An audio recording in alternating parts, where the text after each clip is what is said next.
Hey there, this is Beth, and I am participating in the YouTube Pagans 2016 Challenge. Yeah. Annika was so wonderful to type this out and come up with this idea and kind of facilitate it. And the first question is, the idea behind the whole challenge is that there are 52 weeks in the year, and each week we do a different topic for the YouTube Pagan Challenge of 2016. It's going to be epic. So look out for that hashtag. I think it's YouTube Pagan or YouTube Pagans Challenge. I don't remember. I'd have to go back to the group and look. But anyways, the 52 videos are in the challenge. If I make it, we'll find out. But the first question for the first week is, how did you find your path? And I don't think I've ever found it. It's kind of a loaded question for me. Because yes, I have a path. Yes, I practice and I do things. But, oh my goodness, here gone wrong.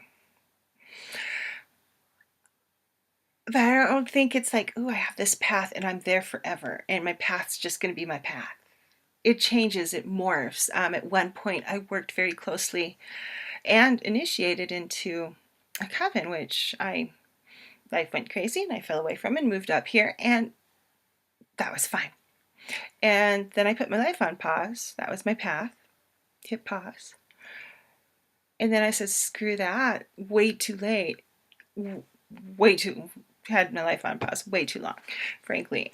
And then took it off the other year, and I'm like, whoa, let's do something. Doesn't matter where I'm at, where I'm living, what my circumstances are. We're gonna, follow the path, but and be more active on following that path. But I don't see it as, oh, I found my path. Oh, at least not for me. Other people may feel different about that. I am definitely a witch. I've been wanted to be a witch when I was a little girl, especially when I, around 10, it really intensified. And through my teen years too, very much identified with the idea, the concept of witch and witchhood. And being a witch kind of, I would say, is the path I've been on, no matter what I'm doing, just because it's what I am. And in many ways, even in many ways as a child, that I identified with that road of being a witch. And if anything, it comes down to it, witch would be what I would call myself, I guess. It just is. I don't really think, oh, it's my title, it's this or that. It's just is. It's just part of me. It's just something that, I started incorporating very young on a subconscious and unconscious level. So as far as finding a path, do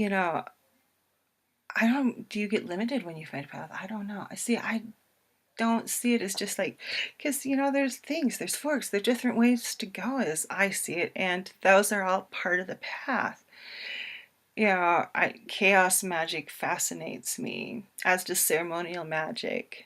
I don't consider myself to be either of those, though, even though I read a lot about them and may incorporate things into my practice. I ain't got all that shit you need to be a ceremonial magician. I'm just like, oh my God, it makes me tired. I'm like, sticks, stones, and bones. I go and find it in my yard and I bring it home. I mean, really. Sometimes the earth vomits things up outside my cheese and I pick it up. Often it's bones. It's mostly bones. I don't know whose skull this was. There's no teeth, and I'm not that good at identifying random skulls, but that's kind of what I do. I pick stuff up. This is one of the things I picked up recently. Another thing I picked up, it's a fossil. I found it, I looked down, and there's this big chunk of clash fodder of rock. It was on this side, and I turned it over, picked it up just to get out of the way, and yeah, coral from when this used to be a sea. So I pick things up. That's part of my path. I find things. I see them. I pick them up. I take them home. I give them homes, whether it's a partial skull, which, it's not actually, the top part, it is actually really nice cranium right through here. Face is all, through the sphenoid is all broken off. And it's cool because you can see like the brains, where the brains were. Kinda. All those kind of crenellations, that's the brain. So that's part of my path. Being a witch is part of my path. Doing cards, tarot, oracle cards is part of my path. Trees definitely are part of my path. Plants, painting. But I don't think I ever would be like, ooh, this is my one path and this is what I am, other than witch. I do a lot of things. I read a lot of books, mythology, all that gets incorporated, such as, third grade I discovered Greek mythology. And really I've been going since then on mythology, Greco-Roman, especially Greek. And then later on more Roman, which everyone says is a complete ripoff of the Greeks, but it's in some ways yes, in many ways no, because the Romans put their own spin on things. And even though you have a great overlap of what deities do, there are also some very different ways of dealing with deity and how they express. Like Greek is more of a please just don't kill me. Please just, here's some stuff, don't kill me. And Romans are very much, if I do this for you, will you do this for me? So it's much more of a quid pro quo, which we actually is Latin that we still use today. A very familiar phrase. So, Greek, Roman, similarities, yes, but at the same time, they're very, very different cultures. And I think it can be very easy in the modern era to just look at their mythological systems and say, they're so similar, they're the same. They're not. They're completely different cultures. Yes, the Greeks did influence the Romans greatly, and at times, to some people's chagrin, overly so, because you had a point in time where they had this group of people they referred to as the Graculi, and they were a little too Greekified for the Romans. So Greco-Roman, Greek myths really were one of my starting places in third grade of like learning mythology and finding the beauty in those stories, and they're just so fascinating. Thank God, my parents gave me, I think, a Robert Graves Greek myths for Christmas one year, and I was so excited. And also Sumerian, and it became another area that I find fascinating, and it's so old and just, such wonderful myths. It's like Utnapishtim with the flood, and it's like not, it's not because people were wicked that the Sumerian gods and goddesses destroyed the people on Earth. It's because they're so fucking annoying and loud. The gods couldn't take it anymore. So they saved Utnapishtim and his family and his wife and a bunch of animals, kind of stuff. Sounds familiar, doesn't it? Yeah, Noah, Utnapishtim. Yeah, and then who is it? Ninhursag? Was it Ninhursag? I want to say it's Ninhursag, who learned how to create people. They got drunk, and she made these fucked up people, and they're all messed up.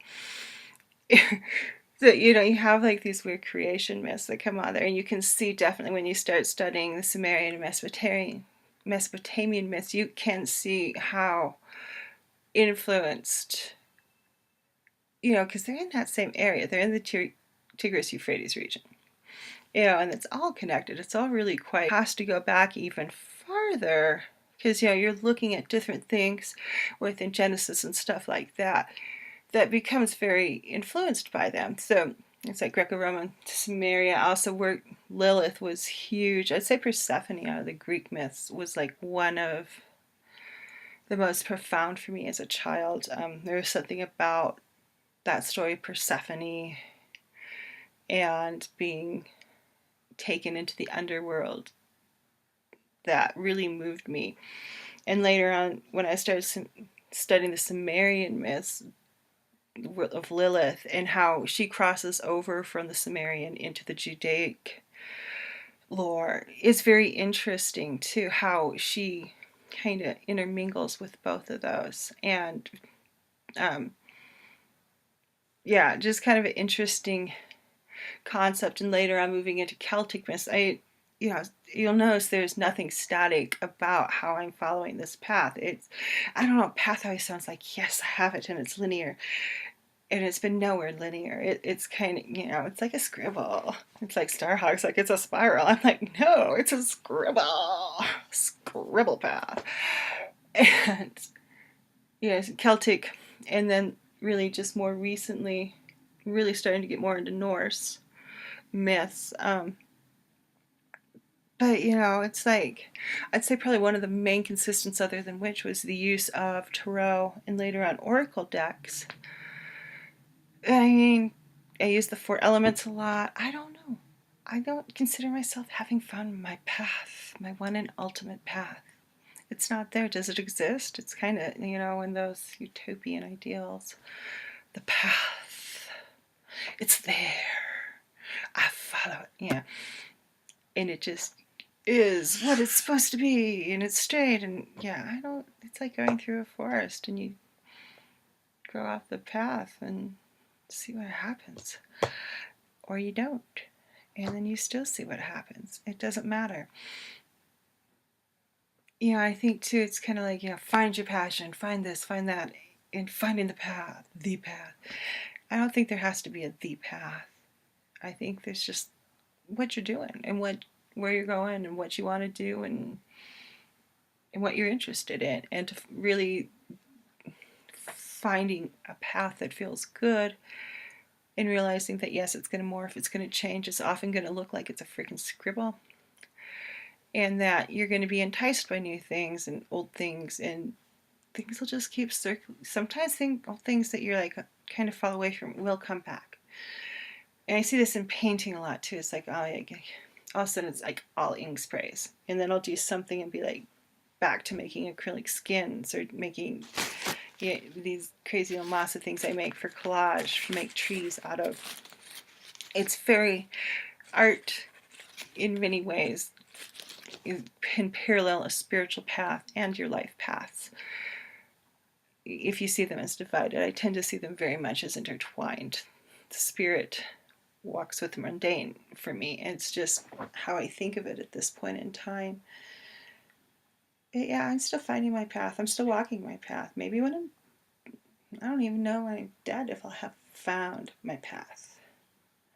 It just is. It keeps changing. It keeps morphing. As I grow and change, it grows and changes. And I don't see it as a static entity. I see it very much as something that I keep working and working on. And I feel like that was really super rambly. But video number 1, YouTube Pagans Challenge 2016. Done. Talk to you later.